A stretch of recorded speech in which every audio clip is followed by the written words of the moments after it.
All right, so he feeling all spectacular because his hair is done, and I'm sitting here. As you can see, I got my breast pads on because it's nighttime, and I just took my hair down and I didn't get a chance to do it. But we're gonna get into this video. So for those who don't know, I uploaded my live unassisted home birth with my mom, my husband, and myself. It wasn't the perfect footage, but the whole aspect of knowing that you can have an unassisted home birth and be successful was the key. That was the goal. So I feel like the goal was met.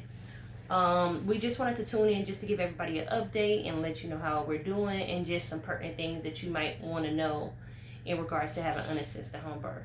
Now, before we get started, I want everybody to go ahead, if you haven't already, and hit the like button, and don't forget to subscribe and click the bell so that you get notifications anytime we upload any new videos. And I also want to just say, just for my own safety and yours, by no means am I suggesting that if you have any medical conditions that contradict you having an unassisted home birth, that you should do it. If you have those underlying conditions and you are not healthy, then I would say to go with your doctor's opinions or what's best for your lifestyle. But if you don't have no substantial medical history, then I would say to shoot for having an unassisted home birth with people who are knowledgeable, who are going to research, and who are going to be motivational and be able to help you get through that process of birthing. So, what do we want to talk about first? The things them where you're going to need when you're going to do a home birth. You're going to need like a... Okay, we'll go by it quick, because I did a video before about the things that you're going to need, but what I would like for people to do is to ask me specifically things that you need to know, because to be honest with you, you can buy all of these things for the home birth, but at the end of the day, the most important things is having your fetal Doppler, which you can buy online. Every day I check the baby heartbeat, because like 3 times a day I check the baby heartbeat to see if the baby alright. So once you have this and you hear the baby heartbeat, you know say the baby good. Alright, so not everybody might not understand your accent. So yeah, so talk to who can understand. You talk to who me I talk to. Okay, so this is a fetal Doppler. Fetal Doppler is used to hear the baby's heartbeat. You have to be a certain amount of weeks. I picked up mine, I think, accurately around 12 weeks of pregnancy. So I bought it for $50 off of Amazon. And like I said, it's called a fetal Doppler, but it's basically used to hear the baby's heartbeat. When you're laboring, you're the only one there. You want to make sure that the baby is not in any distress, especially after you've been laboring for like hours. So it comes with a gel inside of it. And you just apply a little bit of the gel. You got to remember, as you get further into your pregnancy, the baby is going to be lower. So you want to put the gel either wherever you feel the lump of the baby, the lower part, put the gel, a quarter worth of gel, and you want to stabilize it and listen for the heartbeat. You'll see a number show up on the monitor, and it just lets you know, hey, I can pick up a heartbeat. It's in a normal range. Now for infants, the normal heart range typically is 100 to 150, 140. I mean, it could be a little bit elevated, but if you notice that the baby's heart rate is very low, you want to try to first change position, sitting upright, and maybe drinking some water, because the heart rate is very, very vital in knowing the status of how your baby is doing, because you don't have any medical professionals there. So you definitely want to make sure that the baby heart rate is there and is within the normal limits. So we picked that up off of Amazon. The next really important thing, instead of going through every little thing that I bought, because I bought a whole bunch of stuff that I probably didn't even use, like the pool. Whenever I use the pool, we then at the pool until we just say, oh, the pool now work out. So. Yeah, because the thing about it is everybody deals with their pain differently. With me, I'm a walker. I want to move around. I want to be in the living room. I want to be in the kitchen. I want to be in the bathroom. I want to try this. I knew personally that I probably was not going to stay in the water, just because the water gets cold after a while, especially if you get into the pool when you're laboring in the early stages. So the pool was not for me. So the next best thing that you're gonna need is these incontinent pads. You can get either the disposable ones like these, or you can get the ones that are reusable. Of course, the ones that are reusable are a little bit more money, but if you're not going to be using the incontinent pads for, like, say for instance, they're nice too, because after you have your baby, sometimes you can bleed kind of heavy. You can use them afterwards to put in your bed so that you don't mess up your sheets. So I bought both of them, but ultimately we bought these so that way when the water breaks, we have something that the fluids can catch on to. These are very, very vital. It came with a nice little amount in the packet, and I got those off of Amazon as well. They're incontinent pads. It's really important that you make sure that you have on maybe some non-slip socks or something, because I have tile floors, and when my water broke, it was really slippery. I almost fell. So make sure that you have on some non-skid socks or something, and that you have these placed accordingly, because you don't want to be slipping and sliding and falling, especially when the baby is going to be coming out, and babies are already slippery. You need to have a stable base and make sure that you're being safe. The next thing that's really that's key, because when the baby born, you have to make sure you check the baby, the weight of the baby, the length of the baby, the circumference of the baby head. Well, baby, that's the thing that we want to let them know. Time of the birth. The thing that we want to let them know first is the pertinent things. The weight of the baby is important, but we're talking about when you're in active labor, what is like the key top things. Yeah. That's why I ask everybody, if you want more details, to leave questions in the comments, and I'll try to get back to everybody. But I want you to know the top things that you're going to need when you're in labor and you're at home. They need to be on hand. You're going to need those pads. You are going to need that fetal Doppler, and you are going to need this suctioner just in case when the baby comes out. If you hear that they're not breathing, the gurgling sound, you may have to suction their mouth. So this is a bulb. You can buy that off of Amazon too. We used that to suction the baby mouth out because she was a little gurgly and still had a little bit of fluid, which is normal. Sometimes if you massage them for a little while, they can clear it on their own, but if not, you can use this to suction out some of the mucus and stuff out of their mouth. Of course, we had a baby scale, and like I said, all those secondary things that are more so important after you realize that the baby is breathing, that you're not bleeding too heavily, you've gotten yourself cleaned up. Then you can worry about the baby scale, measuring the height, the weight, and making sure that whoever is there with you has a pen and a paper, so that way you can write down what time the baby was born. And later on, you can do things like, what's the weight, what's the height. Because we did an unassisted, I called time. Yes. Because we did an unassisted birth, I had already called the health department before to see what the laws were within my state. Every state is different, so you want to make sure that you're competent on laws within your state. Every state is different. So I made sure that I knew everything I needed to know, and they basically told me, after I have the baby, you have up to a year to report back to them, but I'm not going to wait that long. They want to know the pertinent information. What time the baby was born, when was the baby born, the weight, that sort of thing. And then you have to come down there with the father of the child to sign the birth certificate.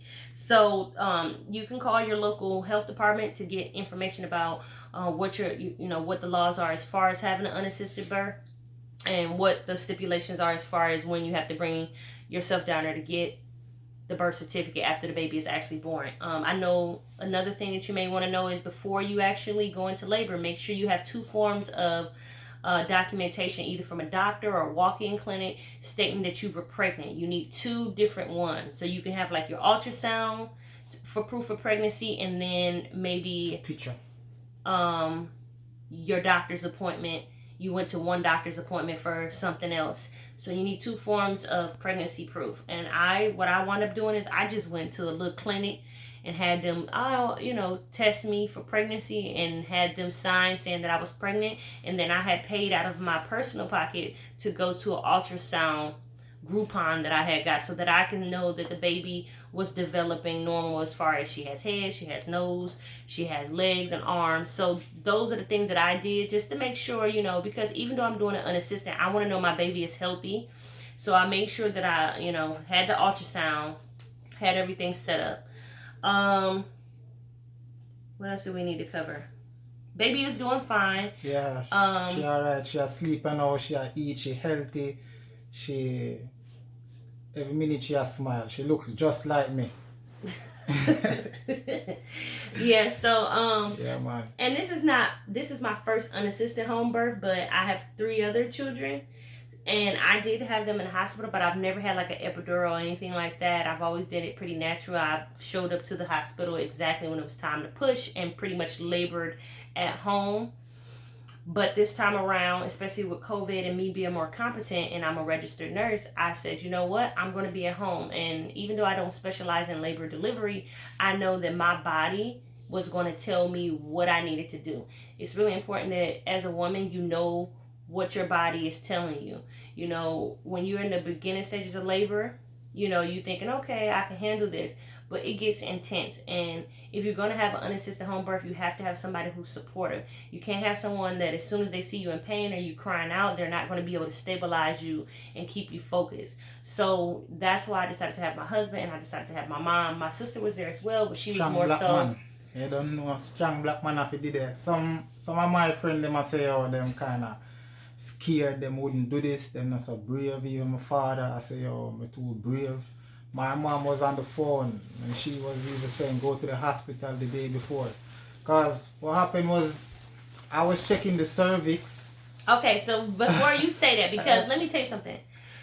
Yes, because I'm a nurse, I am competent on some things. But like I said, I don't have a specialty in labor delivery. So most of the information I got, I did a lot of YouTubing. I looked at a lot of unassisted home births and got that inspiration from other mothers who had unassisted home births. Look up unassisted home births and look at all the other women who have done it, who don't have medical history, who only had their family members, and that was it. So that gave me a lot of motivation. What was you saying before? I'm sorry. I was saying I was checking the cervix. But okay, so with him checking the cervix, let me tell you this now. He is not no healthcare professional. What we did was we watched videos on how to check the cervix, and we looked at nurses who check the cervix on a daily basis, and they showed us a tutorial on how to check the cervixes and compared it to different, you know, like items in the house, like the top of a Starbucks coffee. A large Starbucks coffee is 10 centimeters dilated or 9 centimeters dilated. So checking the cervix, you don't necessarily have to do that. You will know when it's time to push. I would just tell you now that I did not push. So, well, I take that back. What I did was when I had contractions, because I didn't know when exactly I was going to be 10 centimeters, I just knew that when my body was ready, I would feel that pressure and I would just breathe through it, because a lot of the other videos that I saw, the women said they did not push. So you're going to get the urge to push, but you're going to have to breathe through it and have the people that's there with you breathe with you, or whatever you have to do. You do not push. The only time that I slightly pushed it was one time, and that was once I felt the head out and I confirmed with the people in the room, is the head out? I did a slight, I don't know if that was when the baby was going back up because he was pushing. Baby, can you listen and not throw me off, because I'm already tired. So when you talk over me, that makes me lose my train of thought. Baby, the baby was coming out. We're not talking about the baby coming out. I'm going to push. Listen, when the head that I did not push. That was the baby coming out. I was breathing. When I stopped breathing, my body sucked it back into that. You don't have to push for the baby to go back in there. Oh. If a contraction is coming, it's pushing the baby out. Once the contraction relaxed, the baby sucked back up, because I'm not pushing. So what I did was I let the contractions bring the baby out in gravity. It's really important that when you have laboring, you can't just be laying back. You want gravity to work with you. Otherwise, you're going to have to push. So what I did was I watched a lot of YouTube videos, and they said they didn't push. They let the FER, the fetal ejection reflex bring the baby out. I think that's how you say it, FER. So basically, when you have that strong contraction and you're sitting up, your body will naturally let the baby come down, especially once you're fully dilated. You won't even have to push. As long as you're in a position where gravity is allowing the baby to fall down, and you're having those successful contractions and you're breathing through them, the baby will come out on its own. You just need to be in the right position. You need to have the right mind frame, and you need to be prepared to breathe. So I didn't push besides one time slightly, and it was like, if you've ever done Kegel, what is it called, Kegels, or you know how you do Kegels where you tighten your vaginal muscle? I did a slight Kegel, like that's a quintet. Crescito, they would know. That's a quintet. You know a Kegel where you tighten your vagina and you push it out. Quintet. I pushed it out with a little Kegel, just a little Kegel, like I didn't suck in though. It was like a little Kegel. well, maybe it's not a king if you're A not sucking quintet. it. What I did was when the head, I asked them what's the head out, because when that head started to, I could feel the pressure. It was so bad, like, oh my God, I want to push. It's something coming down. And I was, the whole time y'all could see me, when I had my hand back there, what I was doing was I was pushing my rectum forward so that way I wouldn't get more hemorrhoids, because when you get pregnant from all that pressure you may get hemorrhoids, and it hurts when the baby is coming down because it's pushing on everything. So I was holding my butt in so that when the baby was coming down it didn't feel like I wanted to boo-boo on myself or that my butt was going to rip, and that's why my hand was back there, and it helped a lot. And not only that, you'll see me constantly touching myself. You have to be one with your body. So in the hospital, I noticed that they don't want you to touch yourself. They say, oh, it's germs. You're going to introduce germs. Be one with your body. If you're having pain in a certain area, touch it. Because guess what? When I touched myself and I put my hand kind of, before the baby came out, I kind of put my hand in there to see if I could feel her head in my vagina, like down there. When I felt her hair, it gave me motivation, like, oh my God, I'm getting somewhere. When you've been in contracting for so long, you need inspiration. You know, yeah, you have that, the people saying breathe, but you're getting so exhausted. You're like, I want to see this baby already. So when I touched my vagina and I went inside just a little bit, I can feel her head there. So I knew it was time, and it gave me courage. So I made sure that I kept checking, and actually I can feel my water bag bulging because my water didn't break. So what I did was, if you feel your vagina, be one with your vagina. That's your vagina. Wash your hands before you go into labor really good. Scrub your nails. When I stuck my hand in my vagina, not really far, I could feel like a jelly filled, like it's like a balloon, like a balloon with water in it. It was like bulging out. So I was like, okay, you know what? I can tug this and make my water break. And what I did was I just took my fingers slightly and I tugged it a little bit. And that's when you could see my water had broke. I mean, naturally, you don't have to do that. The bag will break as the baby is coming out. But if you want that sense of, I want my bag broken, you can either have someone else do it for you, or you can just let it naturally come out and break as the baby come out. But I tugged mine because I could feel it, and then I was able to feel my baby's hair, and it gave me motivation to not push, and that I was still getting progress, because we're taught to push with the contraction. When in actuality, sometimes you may push when you don't need to push, and that's what causes trauma and for you to tear. So do not push, even though you're gonna get that urge, like, oh my God, when you know you feel like I cannot not push, when you feel like I'm about to push, just breathe and know that that baby is about to come out, and you need to be sitting up in an upright position with gravity. Because when I tell you, I started to feel the burn when the head was coming out, but I was so busy breathing, I was just like, I'm not gonna push. I was breathing, and it popped out so quick. And after that, it was like so much relief once the head came out.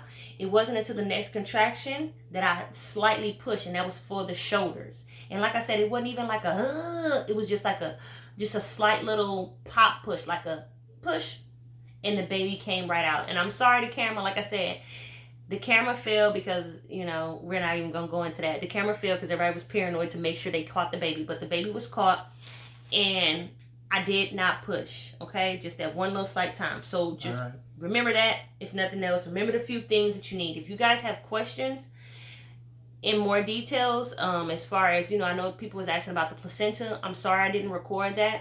But if you ask me questions, I will answer them as you come. What did you want to say?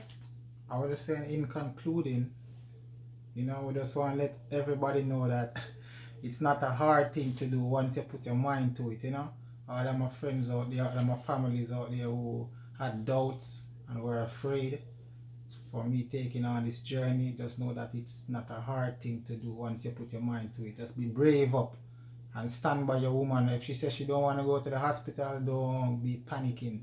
Say, okay, if that's what you want, watch videos, practice to check the cervix, and just pray. Everything will be all right. Mm-hmm. And even if you don't want to check the cervix, like I said, the body is made to do this naturally. Before we became more modernized, we were doing this. We were giving birth to babies in our home villages and things of this nature. So it's all about having that inspiration and knowing that you... I had a lot of anxiety, okay? I'm not gonna lie. Watching the videos is what decreased my anxiety and made me more and more strong. And people would say, oh, well, you wasn't even screaming. When you've been in so much pain, I was in labor for 4 hours. Most of it was made for me to dilate. And like I said, I had my husband checking it because we watched videos on how to check the cervix. I had him checking to see if I was fully dilated because I was contracting, and they were strong. But even if you don't check the cervix, that baby is going to come out when it's time for it to come out. Even if you don't break your water, the baby is still going to come out. There's babies that have been born in there with their water bag, with the bag coming out with them. Don't be so paranoid about, oh, my water didn't break. Just make sure that you're prepared to not push and to be in positions that are suitable for you to have a birth that is sequential. It's going in sequence. Okay, I'm feeling that pressure, I'm rocking, I'm doing what I have to do to deal with the pain, I'm in the shower, I'm walking around, I'm drinking water. I was doing everything. I was eating, I was doing whatever I wanted to do, and that's what made it so beautiful. And I was in my home. I didn't have to get exposed to any other extra germs. I didn't have to have somebody telling me, are you sure you don't want pain medication? Do you want me to take your baby down? You sure you don't want vaccinations? I didn't have all that extra stress. I just had myself, and I was in control. When I was telling the people, my husband, give me this, give me that, they gave me everything that I needed. They breathed with me. And you need that type of team. You don't need any stress. You need people who are going to be able to get the things that you need and just be your support system. And even though it looks like I handled it very well, I was in a lot of pain. But I told myself, me screaming out loud, that's not going to help me conserve my energy and focus on my breathing. In the beginning, I was more whiny, like, I don't know, I'm feeling pain. But at the end, especially once I felt that hair and I touched myself and I felt the bag about the bulge, it gave me so much motivation, like, oh, this baby will be here. I got this. I'm just going to do this. So, like I said, don't forget to subscribe. If you have questions and details, I'll be more than happy to tell you more things. Baby is doing fine. She's asleep. I am breastfeeding. For those who want to know about breastfeeding, I'll try to do a tutorial. Or if you have questions about breastfeeding, this is my 4th child, so I'll be more than happy to tell you the tips on how to bring your milk in, what I did, the pros and cons. Just let me know what you guys expect or what questions you have in the comments. And thank you so much for everybody who viewed the video and shared the video. We really appreciate you guys. We appreciate all the comments. We love you guys, and we hope that if you are planning on having an unassisted birth, that everything goes well and that you and your family are blessed. So my name is Special. This is my husband Carcito. We're going to be trying to do more videos. So thank you for tuning in. And like I said before, don't forget to subscribe and hit the like button and leave any comments or questions in the comment section below. Thank you.